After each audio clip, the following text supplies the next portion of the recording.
ได้ยังไปว่าได้แต่ยังไงเอาไทเกอร์ยิงอัดไปเล่นของกาลาซ่าเชียร์ยาวขึ้นมาโน่ดีจังหวะเดียวบอลที่แฟงโอ้โหกรรมการมีบัตรเหลืองลูกนี้กรรมการให้เป็นบัตรเลยครับหมายเลข 5ของทางด้านกาลันซ่าเนาะโอ้เข้าบานอันตรายหลายลูกนี้หมายเลข 5เป็นบอลคิกของ WAG ว้าว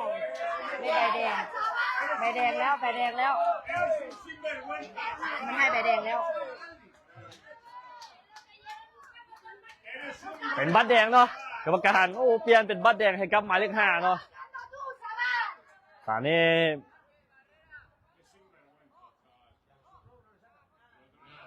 ออกเลยบอก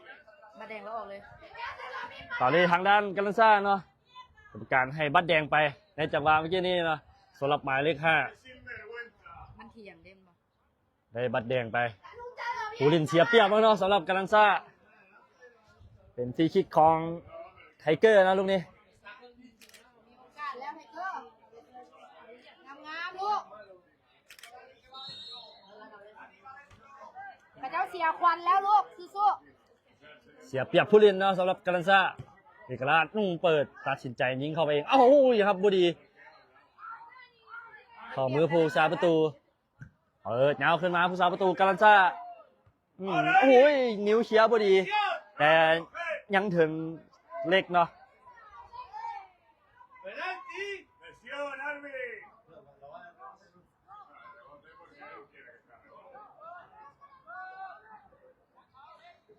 เล็กเปิดเงาขึ้นมา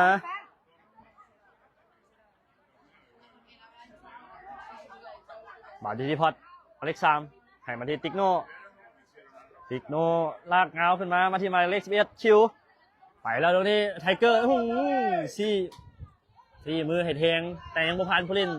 ของกาลันซ่าหักจังหวะหนึ่งให้ออกมายังบ่ผ่าน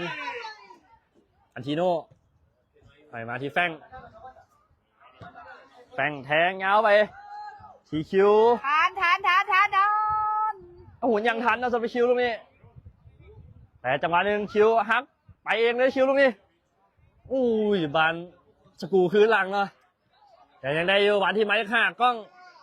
งออกไปทางด้านขวามาที่คิว11ยิงเองลูกนี้ซ้ายโอ้เป็นประตูสวยงามลูกนี้โอ้สำหรับคิวหมายเลข 11 WAG ได้ประตูที่2จากการยิงของหมายเลข 11คิวเหรอWAG ขึ้นนำกาลันซ่าไป2 ประตูต่อ 0เนาะจากการยิงของหมายเลข 11คิว